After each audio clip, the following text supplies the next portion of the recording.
with its gambling review. My name is Martha Gill. We're privileged to be joined by a panel of experts.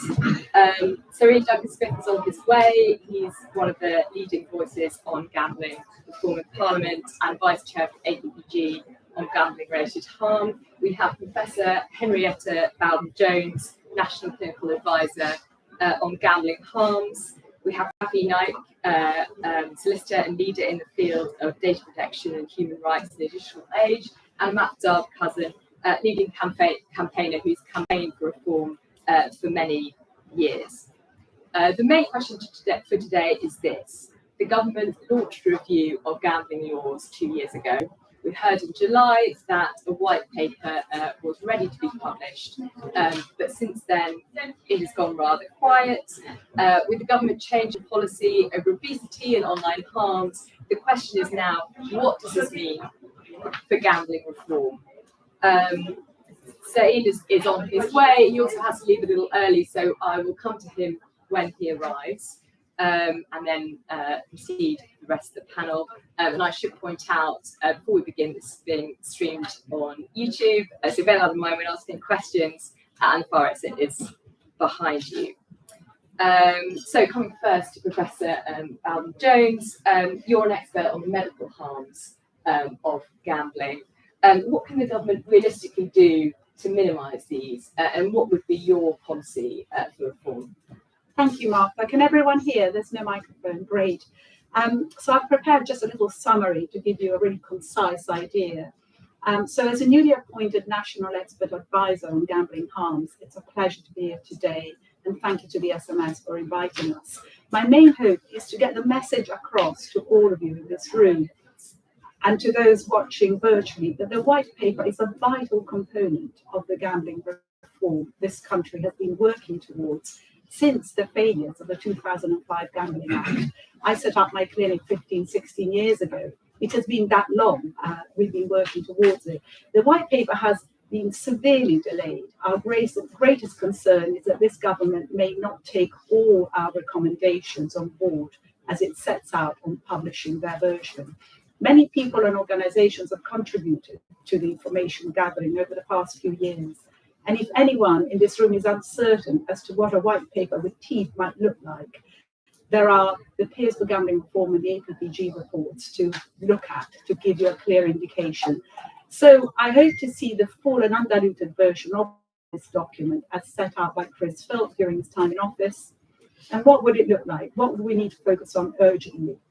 Well, starting with affordability assessments, moving on to online stake limits, advertising restrictions, the appointment of an independent ombudsman, an independent research program to obtain the best evidence on the relationship between gambling and suicide and set out preventative measures. And most importantly, the implementation of a statutory levy to fund treatment, research, and public health initiatives. Lastly, many of the recommendations do not need a change in legislation to be implemented. They need government officials to understand gambling harms and work with us and the Gambling Commission in their implementation. Thank you. So what is your feeling about how, you've spoken to some of the people in government who are involved in pushing this through, what is your feeling about how, what the hope is for it to get through a little bit further? I have been extremely optimistic in recent, about a year ago, I was optimistic that by the summer we would have seen something properly produced that would have taken into account all the contributions. The contributions range from people with lived experience, people who've suffered harm and their families, all the way to clinicians, to researchers, to politicians, to people in policy making and public health. Everyone has given their bit. And my understanding was that a lot of this was actually in that paper. But right now, I have no idea. No one has been in touch to tell us how long we will have to wait, how long more we have to wait for this. So in terms of the harms currently being done by the state of the laws as they are now, could you just sort of sketch out a picture for us and then tell us if the paper is in the shape that it was in July, tell us the impact that might have? So I'm not in a position or privileged position to have seen that paper. What I can say is, in terms of harms, there are some positives as well in relation to the clinical side. And speaking with my clinical advisor hat, I will say there has been national coverage planned by NHS England and now mostly accomplished in relation to delivering evidence-based NHS treatment across the whole of the country. There will be a couple more clinics being added, and we'll have 15 in all by 2024. These NHS clinics are going to be working seamlessly with non-stat providers such as Gamcare, Gordon Moody, and many, many others, and indeed all the other NHS units that are witnessing comorbidity and depression and anxiety that they're dealing with in these patients. So from a clinical perspective, there is a lot of harm, and NHS England is trying to address this, but there are much bigger issues that need to be addressed that are to protect people who have not experienced harm as yet. On that, so what would be your ideal policy if you could wave a magic wand and have several changes come in? What would you like to see? I think I'd like to see far more accountability on the part of industry in relation to when things go wrong, punishments that are adequately and proportionately decided upon by the Commission so that it is not worth it for them to break these rules that we read about in the papers regularly. I'd like us to be able to also use large data sets to understand how to identify people who are really at risk, and in order for preventative measures and stopping people from spending all their earnings of the year in a few weeks. That kind of thing eventually trickles down to clinical harm, and if we can stop it early, that would be great. I also feel that, as I mentioned earlier, there are issues around advertising about an environment that is so toxic in relation to visual cues that may bring on a whole new generation and many more after that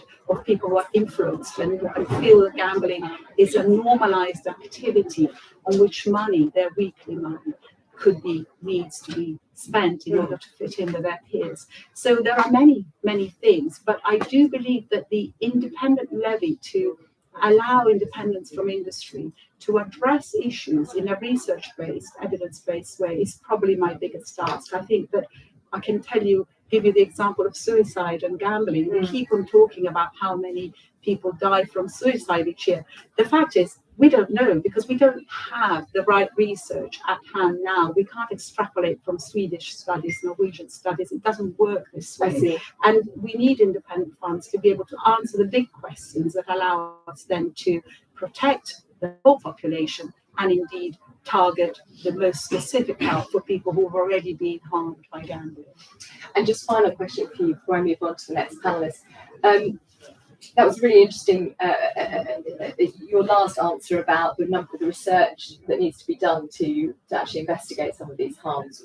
There are lots of scary statistics out there that we're all aware of, but there is still quite a lot of research to be done. I mean, what about some long-term damage to mental health, for example? Do you think there needs to be more research there, not just in terms of suicide, but also in other kinds of... Thank you for asking me this question. I haven't planted it, but I have for many years campaigned for a large-scale prevalence study, a prospective study that is, yes, it's not going to be cheap to do, but it's going to be very helpful. We need to follow people up through the years, not just people who are receiving treatment, but people in general, to understand what contributes to different gambling behaviors, how those gambling behaviors evolve over time. At the moment, we know how many people are in treatment each year, but we don't really know whether it's an identical population to the one 10 years ago, or whether, we know that only 5% of people are in treatment, but who are the other 95%? What are they spending their money on? What types of gambling are they doing? So my suggestion is that we really invest in an independent study that lasts 10, 20 years to really continue feeding back to us, the population, what we are witnessing, what products are the most harmful and why, what are the consequences, and how much are people playing specific products. Fantastic. Thank you so much, Professor Van Jones. Welcome. Thank you so much for coming. No, not at all. I know that you also have to leave quite speedily, so I'm going to come. Okay, let me check why I'm doing that. I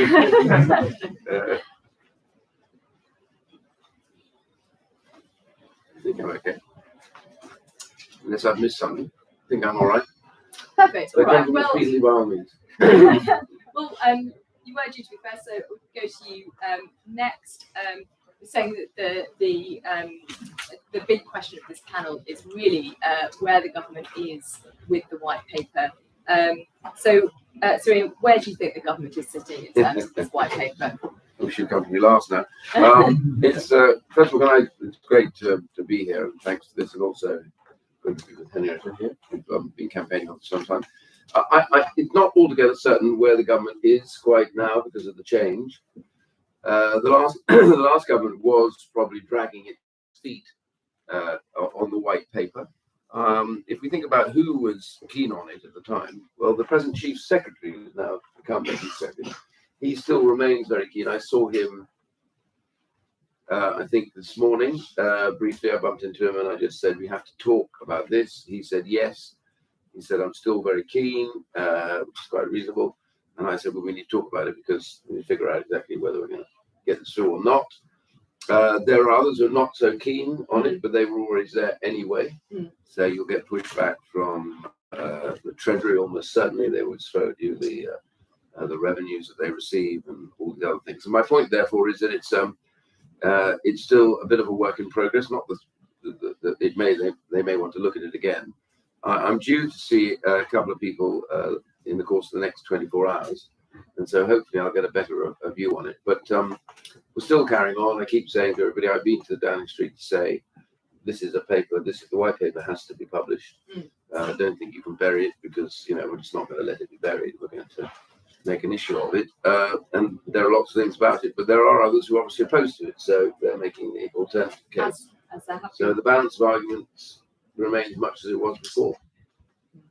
But we should do it, no question. We were just talking about the new atmosphere of slightly being opposed to nanny state, so-called nanny state interventions. We've seen what's happened with online harms and obesity. Is the fact that gambling wasn't mentioned among these other things by the government a good sign? Yeah, it is. I mean, the online harms bill had significant problems in it. It wasn't right. There were lots of issues that surrounding it. So their view on this is the side effects of that. The gambling stuff is not in the same place as that was. It's very clear. The white paper was thrashed through. There was a balance in it. I mean, actually, it's a compromise, really, in a way, the white paper, because some of us would have liked to have seen it gone further. But as I understand it, in the white paper, there's a bit of a compromise on this. So no, I remain optimistic. Just, it's going to be one of those things where the government will have to balance the time they have for doing it and whether or not they're driven to do it for the right reasons. And that's really a game of persuasion, I guess. And as I say, the last administration still hadn't committed to doing it either. So this is not a shift. It's stasis at the moment. That's where we are. So we still have, as I say, I remain optimistic of the need to get it out there and of those who are closer to it understanding that. As I say, the President Chief Secretary himself critical to this. So we've yet to do some work on it. So is there a case perhaps that this fits in well with the government under Truss? Is there any case we made that it's more likely that we'll see this reform under Truss? No, I think it's neither more or less likely. Is that going to be obtuse? I just mean to say that we were still going to have to persuade the previous administration. So we weren't home and dry. So don't assume for a second this is a retraction. It's not. It's in exactly the same place as it was before. The problem is that names have all changed. And people who therefore knew something about it are no longer in the posts that they were. So that's the problem. So it's a case of re-education and getting people to understand what they're sitting on, why it's necessary. So that may take a little bit more time. But as I say, nobody has come out with an absolute no, this should not go through. It's about saying to people, this is an important thing. We need to get it done. Here are the reasons why we need to get it done. So it's up to myself and others to get to ministers and to set up those conversations around that. So, and have you spoken to Michelle Donlan yet? I have spoken to Michelle, and we are due to talk again. I think she is completely new to the idea of it. But I know that the Chief Secretary is also committed to talking to as well. So we will definitely have those conversations after this conference. It's been difficult up until the conference because everybody gets focused on these panjandrums. God knows why. But afterwards, then when they get down to the reality of what they're doing in the departments, that's when I think we can go and visit when the air is cleared and we can start looking at what they need to do. And just finally, do you think, in terms of the longer term future, do you think that you know, supposing this does get published in the near future, is there another is there a further aim that you have brewing on the horizon that you want to see? Well, it depends how much of this would require legislation. So a white paper is a clear indication of legislative intent. Otherwise, it would be a green paper. So a white paper tells you where you're meant to be going with legislation. And there are some things in this white paper which won't necessarily need legislation. So the question is really, when it comes to setting up the fund, as it were, you know, does that need legislation? If it's not statutory and it's voluntary, all these things are what remains in the white paper. If it's voluntary, then that is a much easier thing to get through by enough at pace than statutory, which will have to be taken through as legislation. So yeah, I think there are some things that we'll get through quite quickly, and others that, if they're more longer term, we'll have to take legislation. Then it's always bidding for a legislative slot. But you can probably piggyback some of this on other legislation going through us. But yes, and I understand the salient point for this is that a lot of the changes are tweaks or updates to existing legislation. That's exactly right. So it doesn't present as a whole lot of new it's an laws that the government might be kind of worried about. Well, always in politics, the thing I've learned most in the years of failure and success, and more failure than success, is to take the hurdle that's in front of you first. The hurdle in front of us is the white paper. If we get the white paper in, then that is a commitment by the government of intent to necessarily legislate where required, but to implement. We don't publish a white paper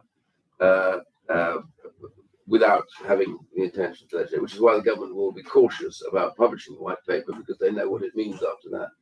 Is that we'll all be able to get at them and say, but you published the white paper, so now you have to see it through. Yes. So that's where the debate is. Once you publish a white paper, that is your position. And at that stage, there will be rows and arguments, no doubt, continuing. But the key thing is that's where the government is. Up until now, it's a debate in that government. Once the white paper is published, it's a reality. And that's our hurdle. Once we're through that, then it's a matter of taking them as fast as possible to implementation across a range of those elements in the white paper, some legislative, some non-legislative. And just finally, can you just give us a quick overview of your of the journey that this white paper has taken so far? Because it's been quite a long and frustrating one, hasn't it, with lots of blockages, but you've managed to get it to this point. Yeah, I mean, it's been it's been a fight. Governments always, the Treasury will always get weighing in when they think it's going to affect revenues. It's not going to affect revenues at all, but that will be always the argument. The more you disturb the nature of how the industry works, etc., then that becomes an issue. But I think the getting the message about the damage that's done by a kind of really in a peculiar way, the most unregulated industry that I've come across, which even Labour admits the mistake they made at the time was to set off down this road without having at least some guiding regulations in it. Of course, before the online stuff became big, but now, of course, you can see what the problems are around that, and eradicating the issues and the problems without, getting to the heart of damaging people's decide if they want to gamble or whatever, but stopping those abuses taking place, which then lead to serious human harms. And I think that's always a more difficult argument to make. We've been making that argument. We've got the evidence. We've got so many of the families that have been damaged by this, by the targeting through things like VIP rooms and all those sort of things becoming much better known. And all of these are about abuses. They're not about a legitimate and reasonable marketplace. They are about abuses and about an industry that feeds on failure, as it were, rather than about success. So, choice still exists, but the question is, where are the limits of the way in which you get people to make choices is the game, really, I think. And that's where we've made progress. We have made progress. I mean, lots and lots of people in the House across both sides are keen to see change. So it's not just one side, it's not just Labour, it's also Conservatives, but not everybody, so there is opposition. If you're sure you can save for the questions at the end. What I was going to do is bring in questions. Yeah. Okay, great. Well, then I'll move on to Ravi. Thank you. You've written a lot on the techniques that online gambling operators use to market to vulnerable people.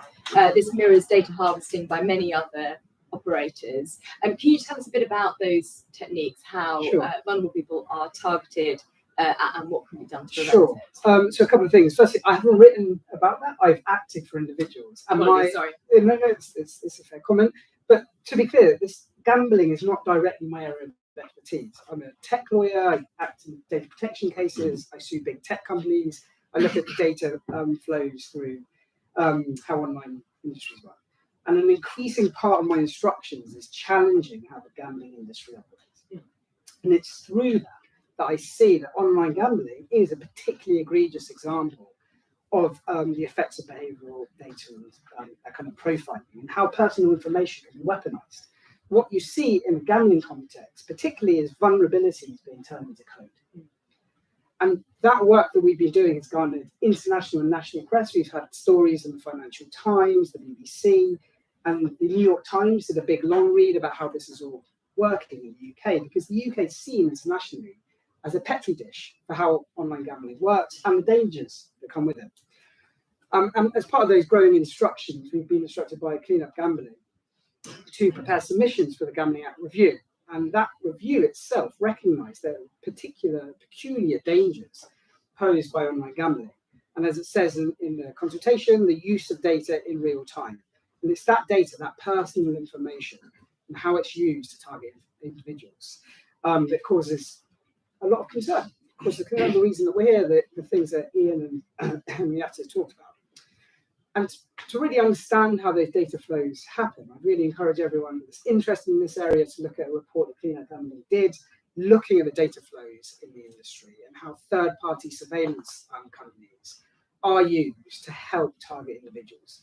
And the report really revealed how the industry creates profiles by constant, continual monitoring of offline and online behavior, including somebody's propensity to gamble, how often your emails get opened, your win-back margin, what you're influenced by, all of these categories that are only being used to target people. It's really pernicious. And our submissions made a series of recommendations for reform. I'll just give you three of the highlight ones, I think. A code of conduct for how the industry uses data, like we saw with the age-appropriate design code. We've been talking about online harms. When the online harms, the first talking of it came out in this consultation, remote gambling was seen as a industry that was designed that should be regulated as part of the online harms.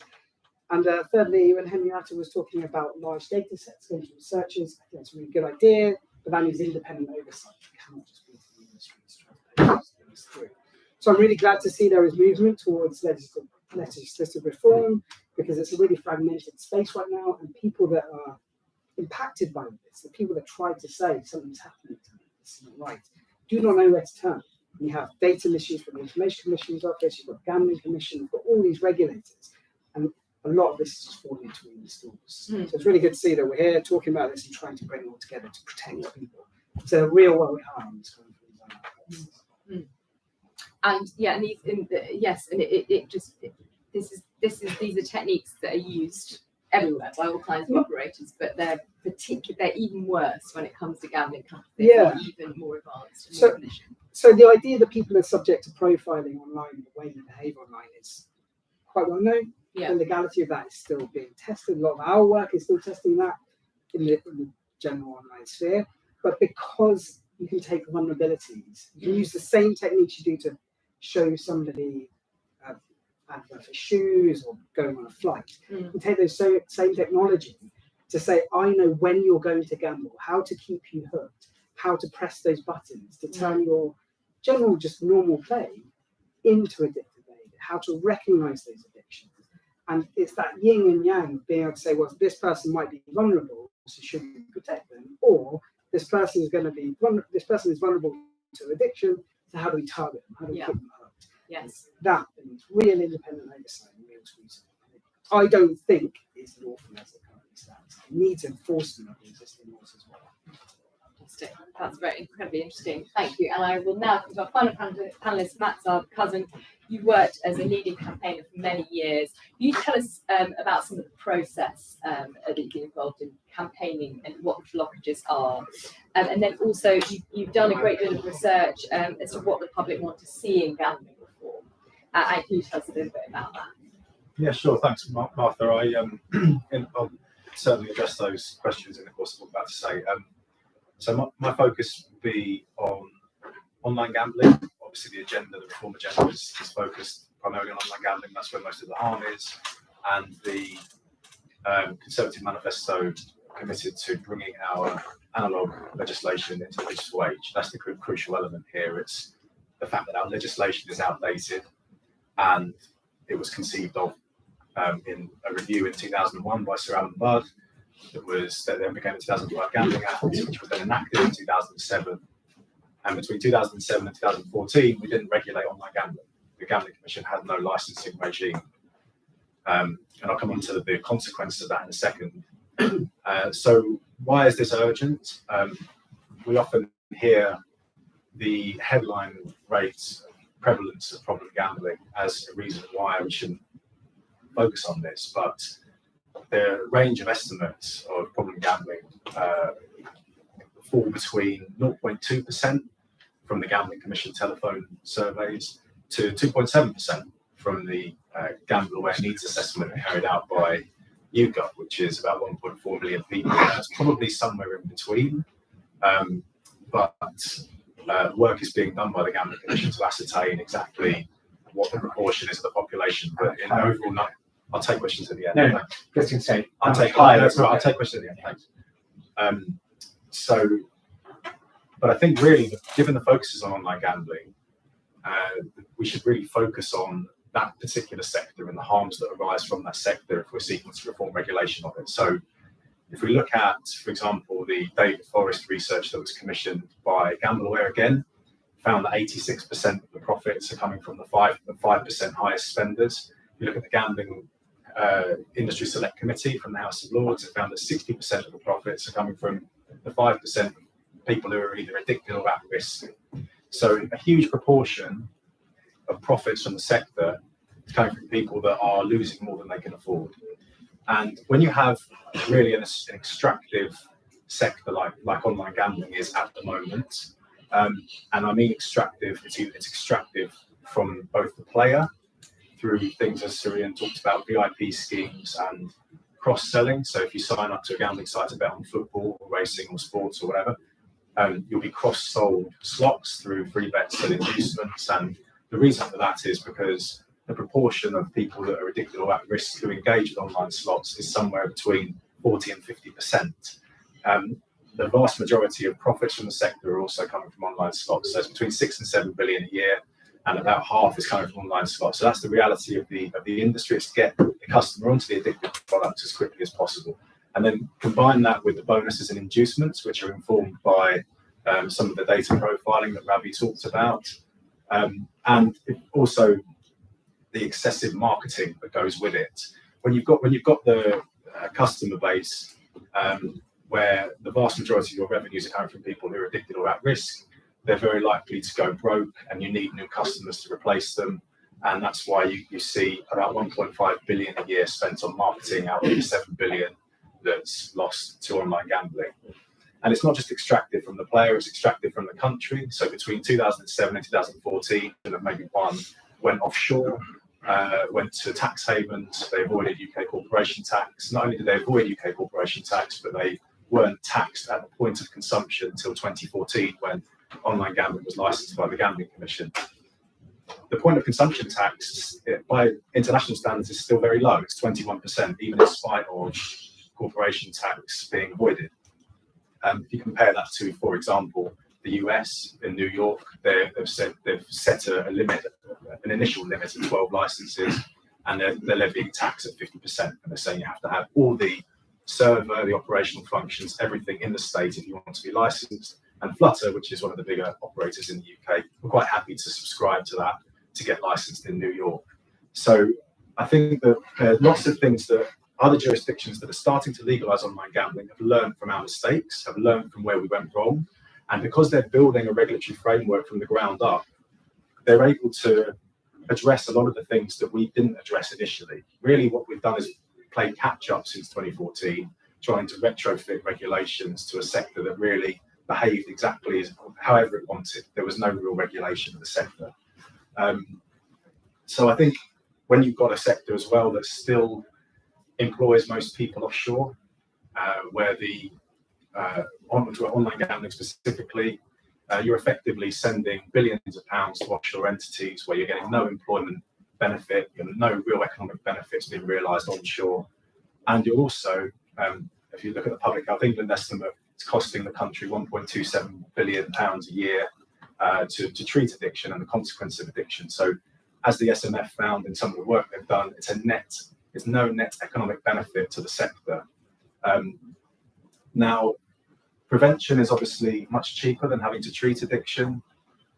And there are some things that we can do to prevent gambling-related harm and prevent those costs. I think it's a no-brainer now, particularly with Brexit, to insist on these companies coming back onshore. And if they want to be licensed to be based here, have their operational functions here, and to pay tax here, all their taxes here. I don't see why we can't do that at a minimum. But I think really there's so much public support for the gambling reform agenda if you look at the polling by specific reforms. And I'll just go through some of them. I mean, the Ombudsman, at the moment, there's no consumer ombudsman, there's no gambling ombudsman. If you're not paid out by a gambling operator, if you're exploited in any way, you rely on industry-funded dispute resolution services, which are not fit for purpose. There needs to be an independent ombudsman, and there's obviously huge support for that. I think stake limits on online slots, the most addictive product. I think, as I mentioned, more than 50% of the profits, 45% of people that use them addicted or at risk. The reduction in the stake on fixed odds betting terminals, which was a Conservative government that enacted that was a hugely successful policy. And obviously campaigned for some time to get that introduced. But if you look at police call-outs to betting shops, declined significantly. If you look at the number of people presenting with a gambling addiction, accessing a National Gambling Treatment Service, the numbers of people who cite fixed odds betting terminals is down. It's down about 90%. So this is a very successful policy. It's not about banning gambling. It's about making the most addictive products safer. And I think we have to look at applying those principles to the similar products online. There's also other things. Sorry, I'm really sorry. I just want to make sure everyone has time to answer. I'm sorry. I'll wrap up. It's absolutely fascinating. You can squeeze it into as short a time as possible. Yeah, I'm really sorry. So the other things are at the moment operators are supposed to do affordability checks anyway, and it's about standardising that process, where that threshold takes place, where that threshold of the check of losses means a check has to take place. And the SMF has done some good work on this. They've suggested £100 a month. The debate should be really what happens when that check takes place as well. Like, how is affordability determined for gambling? As I say, they're supposed to do it already, but the Gambling Commission, they consider themselves an outcomes-based regulator. And when operators fall short, for example, William Hill recently were fined. 888.com were recently fined because they set someone's limit when they were earning £1,500 a month at £1,400, and they were fined for that. But really, there needs to be some standardised processes in place. And if we can get to that point, then we'll reduce the harms, and it will ensure that gambling stays fun, which is what the intention is. Fantastic. Sorry about that. No, not at all. Thank you very much indeed. I will now go to questions. If you could just, at the beginning of your question, you can say which panellist the question is directed to. That will make it very easy, or all of them. Yes. Tom Miller from the Daily Mail. For Ian and Henrietta, a lot of talk in this conference about the government getting out of the way of the business, lower regulations. Can you just draw from your personal experiences in the clinic, meeting and say why gambling is different and why it's and why you believe it's necessary that we have more regulation. You want me to kick off on that? Or? Yeah, go ahead. Well, there's always a balance to be struck when you're dealing with business and government. The balance is always you seek to eradicate the harms, but where there are no harms, you allow an industry to operate. So you don't regulate for the sake of it. In fact, I read a report called the Tigger Report, which is about deregulation in areas that are overregulated and regulation to define a market, such as medtech. So I read across the piece on that. And the point I made there is you need a basic principle about regulation. And I think we should return to the English common law system, which is you regulate when you understand that something is harmful. You don't anticipate that, but you regulate when there is evidence that something is likely to be harmful, and that business, that area of business, is therefore likely to proceeding in a way that will damage livelihoods, lives, etc., by their natural process. Seems a reasonable way to do it, not trying to anticipate years to come, but understand that. I think with this particular issue of gambling, the mounting evidence of harms inherent in the nature of the industry should allow any government to say this is an intervention moment rather than a deregulation moment, because they aren't really regulated. So that means there's got to be intervention, because that is to limit the harms. Whether you can ever eradicate completely is a different question, but you certainly seek to limit the nature of the harms that are happening within that industry and the way it practices itself. So for the government, I'm very happy to sit down with them and to talk them through what regulation is all about. You can't be against regulation. You are in favor of the right regulation. And that's really where the debate is, not we're very against regulation. No, because I'm in favor of regulation where it's necessary. But when there's evidence, and there's strong overriding evidence now that this industry is, a number of its practices are abusive and are leading to harm in the human condition, but also in the economic situation, because this is a business which is ill set financially as well, by the way, because it leads to corruption and problems financially as much as it leads to harms in human conditions. So it needs to be regulated, and that's the way I would approach it. And I will argue that quite happily with government as long as they want to sit in the room with me.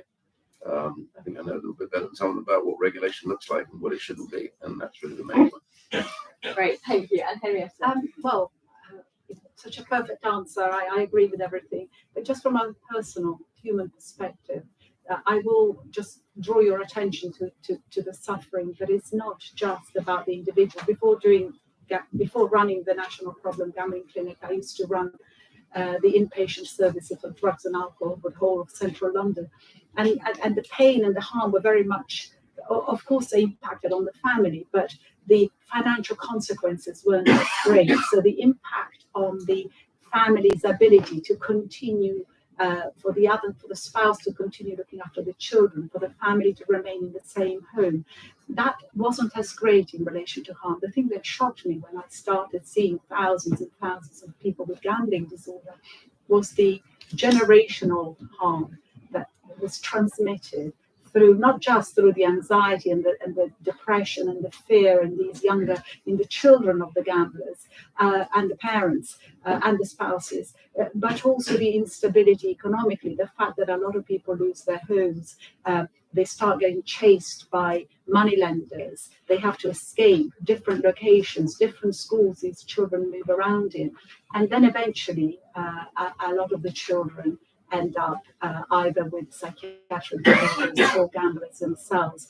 And it's horrible. And so when I look at people now in my clinic who show up, and half of them often have, at any one time, will have parents who are gamblers. It's a cycle that's vicious, and breaking it, as Ian has been saying, is vital. Yes. Ben Objecti, Haunting Recruitment Services. I think my question is probably to Syrian and to Matt. This is about legacy gambling premises. I live in Wood Green. It's quite a poor area, lots of gang activity. It's probably the highest murder rate in London over the past couple of years.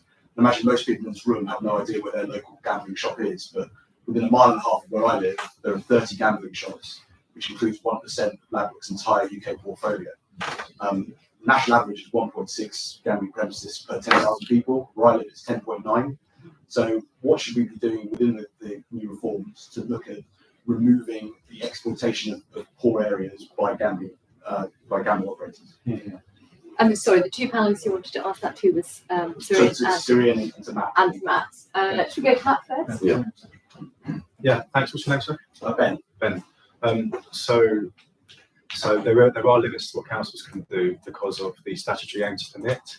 So councils are required to aim to permit licences subject to reasonable consistency with the licensing objectives. That's very difficult to refuse an application on the basis of when the licensing objectives are the gambling should be fair and open, not associated with crime, and it can't harm the young and vulnerable. It's difficult to argue that a premises is going to do any of those things if it hasn't opened yet. And because of aim to permit, it's very difficult for licensing authorities unless there's an example. For example, like if a shop wants to open near a creche or something, it's very difficult to argue or object on the basis of harm to the young and vulnerable. So I think what the white paper absolutely has to do is, because local authorities, they have a dual responsibility to uphold those licensing objectives with the Gambling Commission. So the white paper absolutely has to give local authorities more power and more discretion to refuse these sorts of applications, to make those judgments on a local level. At the moment, yeah, it's extremely difficult. It is. It's difficult under planning, I accept, and I think that one of the issues that what we don't recognise is that if you want to define what an area that's in the middle of poverty looks like, just go and count the gambling shops, and just in case you were missing that, that's where you'll be. It's a fact of life. It's been like that for a long time. I'm not against the physical premises gambling. I think that they're easier to control than the online side of it, and obviously there are issues there. But I think there are limits to the amount that would offer what you call competition in an area like that, because the problem often is that people will spend their income rather than getting back to the family with it and get addicted and therefore lose it. So there needs to be greater controls in that regard. But and so I understand that.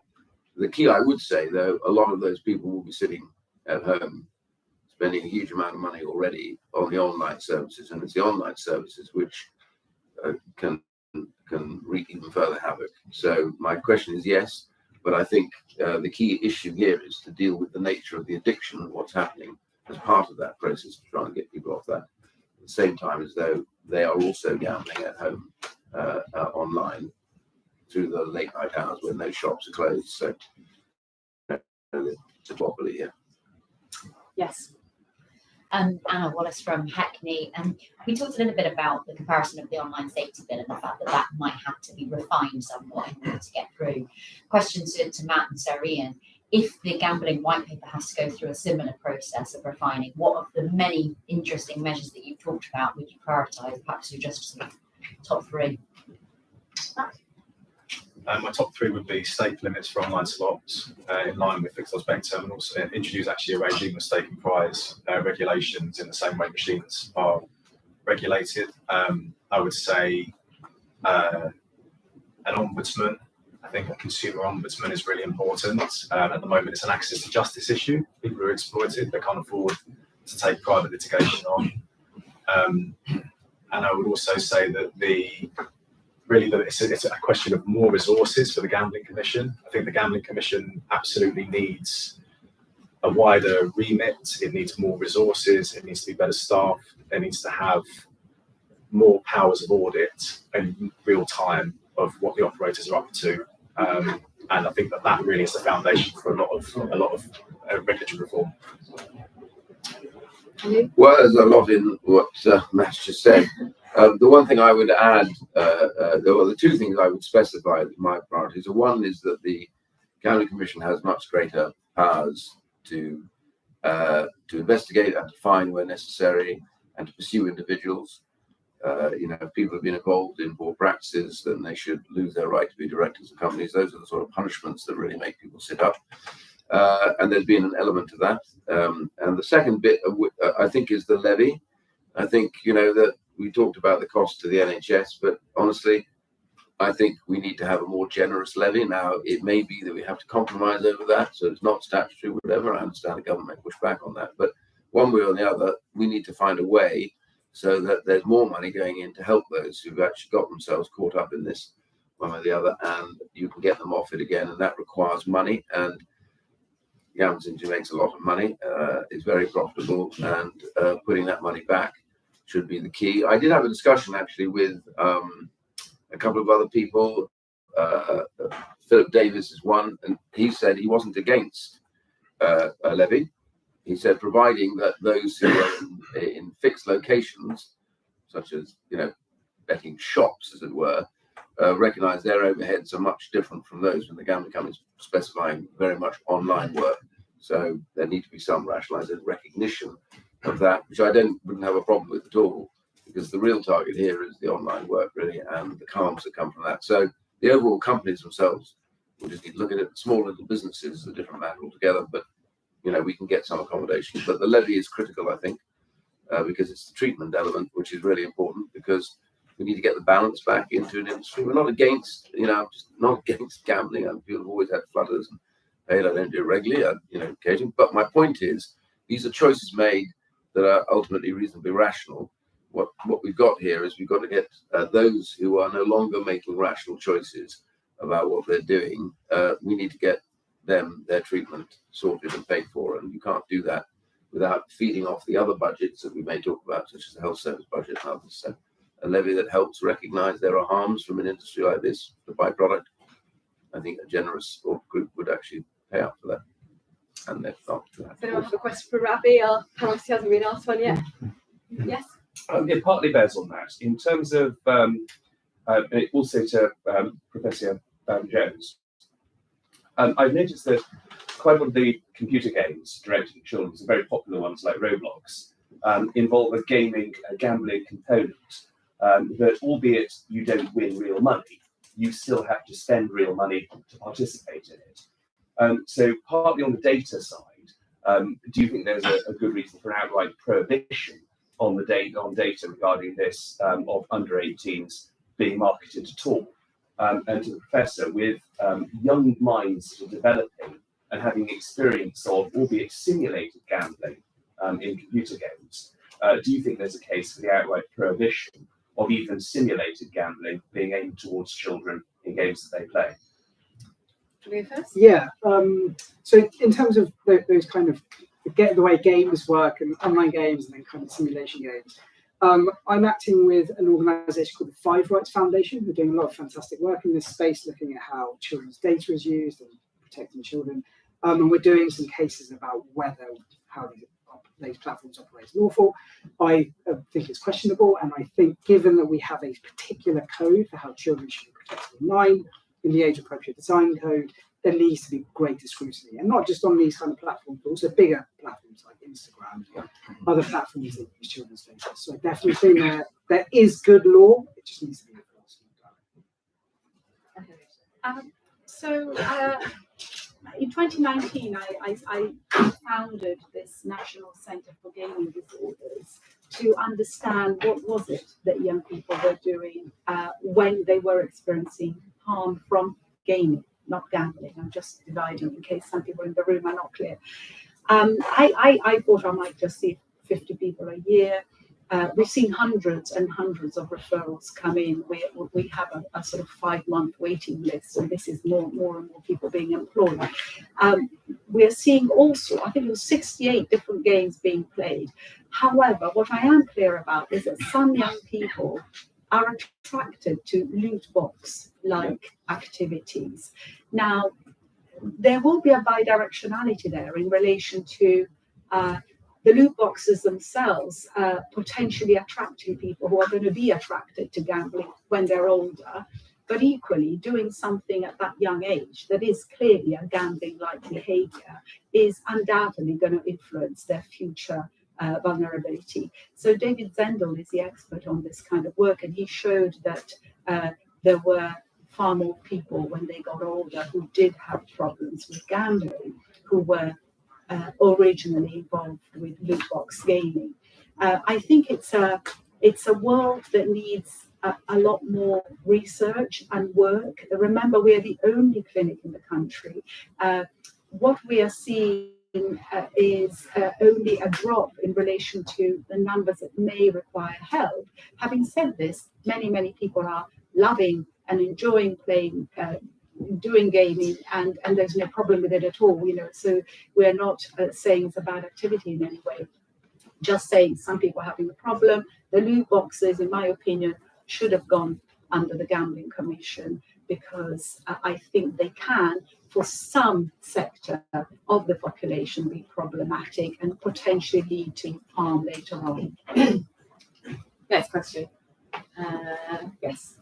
Tom Hunter from Dogs Group and the House Magazine. I've got a question for Professor Bowden Jones and Matt. It's about actually around young people, particularly 18 and 25-year-olds. And if you could speak to the impact that you've seen on them, and also what the policy suggestions might be beyond recommendations you discussed today. Would you like to say just very briefly? I would just like to say that part of my national problem gambling clinic is also the young people service, and I was hopeful that I might not need to see many people in that service because it's illegal to gamble, and because I was just hoping. But what we are seeing are tremendous negative impacts on students. When people leave, whereas the gamers are all young at home being referred by their families, the students are desperately under the illusion that gambling is going to give them more money to continue studying. And instead, what we constantly see is people whose lives have been destroyed by gambling. I will just point to the fact that young people have higher levels of impulsivity. They have less ability to postpone gratification. The maturation of their brains has not fully yet happened by the time they're 18, 19, 20, when they're needing to sort out their finances. And often they're leaving home for the first time and needing to manage these funds. So there are many risk factors. If it was, in my opinion, it would have been quite nice from a gambling risk perspective to raise those age limits and allow people to have more control of their funds, let's say at 25 onwards, rather than assume an adult is an adult at 18 when they're not able to postpone their gratification in the same way. So it's been heartbreaking. Students are coming forward, and we know they're struggling. And unfortunately, with the recent economic climate, we may end up seeing more students thinking that somehow they can, they can win money. Sorry, it was a bit longer than I thought. That's okay. So the brain doesn't, on average, develop fully until you're 25, and the last bit to develop is the prefrontal cortex, which is the bit that allows you to regulate behaviour more efficiently. And obviously, with the advertising around football, particularly, and we haven't really spoke much about advertising, but apart from direct advertising, but football is an interesting example of where a child growing up watching their team wearing the shirt, because they all want to wear the adult shirts, they want to wear the real ones with a betting sponsor on it, and just sort of having that association. And then as soon as they turn 18, download all the gambling apps, they've been watching the advertising, they've been becoming familiar with all the brands, download the gambling apps, taking advantage of all those offers, and that is the age at 18, particularly young men, where you are the most likely to develop a gambling addiction. So I think that advertising is really a lever. We talked about briefly what could be kind of compromised away or whatever, but I think advertising is sort of a lever you can pull where if the sector is regulated to be safe and there's less harm, then you could probably justify more advertising. But at the moment, the way the sector currently operates, I feel like there's very little kind of argument or convincing argument to allow this type of advertising in and around football. I think at the very least that has to go. We have time for about 2 more questions. Yes. It's to all the panel. It's an observation to help other people in the room as well. My first thought is, I don't know how many people know what a VIP means, but put it this way. One of my best friends is Kay Wadsworth. Kay Wadsworth is a member of Gambling with Lives. Her daughter took her life at 32 because of gambling debts. She hung herself. Her mother was out in Portugal at the time. She'd seen her only a week before. As far as she was concerned, she was a happy, normal 32-year-old. She had received an email that basically said, you are a VIP. We will fly you first class to a country.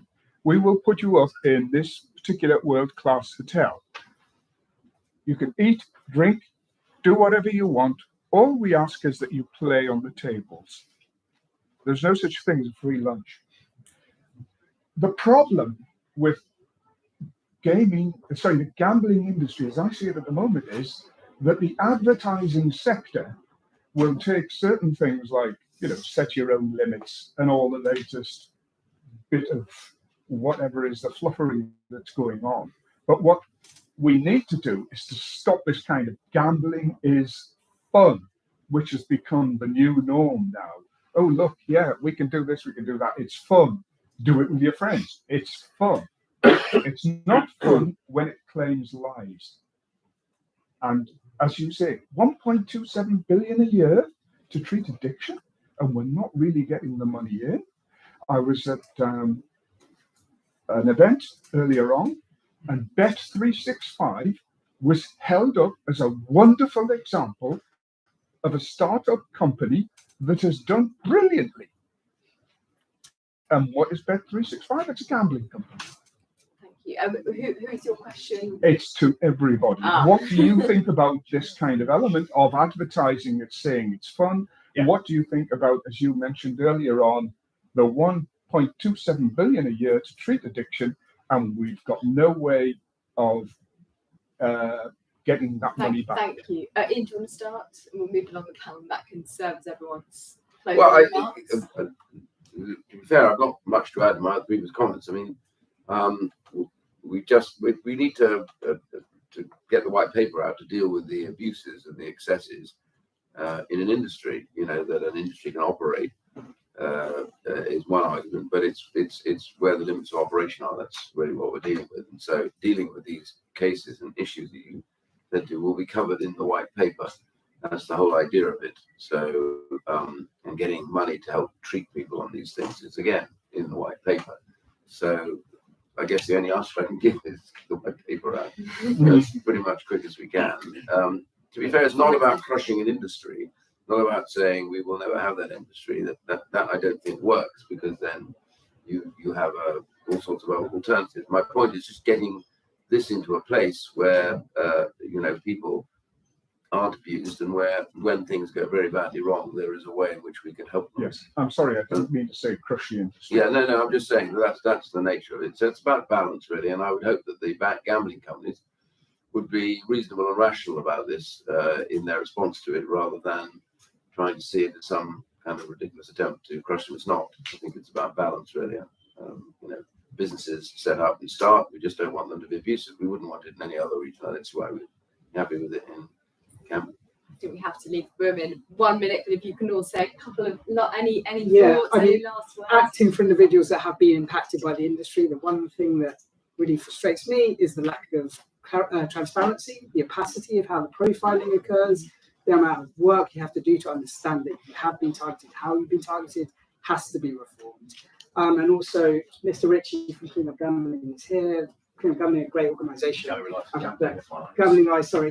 Lives. I'm glad that we do some pro bono work with them. Really, really great organisation. Just 2 words for me. I would very much like, if anyone knows how soon the white paper is going to be published, to have a conversation about that before we leave today. Thank you. And Matt. Just say, pick up on the last point that was made. It's not enough. I mean, you've basically got a sector that funds advertising saying gamble responsibly, but at the same time trying to get their customers addicted or extract as much as they can out of addicted customers. It's extremely paradoxical. We can't treat away gambling addiction. Anyone can be harmed by gambling. The best prevention is always better than cure. And if we take a genuine public health approach to this, and we actually have the right regulations that fit for this digital age, that we can make huge progress. Thank you very much. Thank you very much, everyone, for coming. Very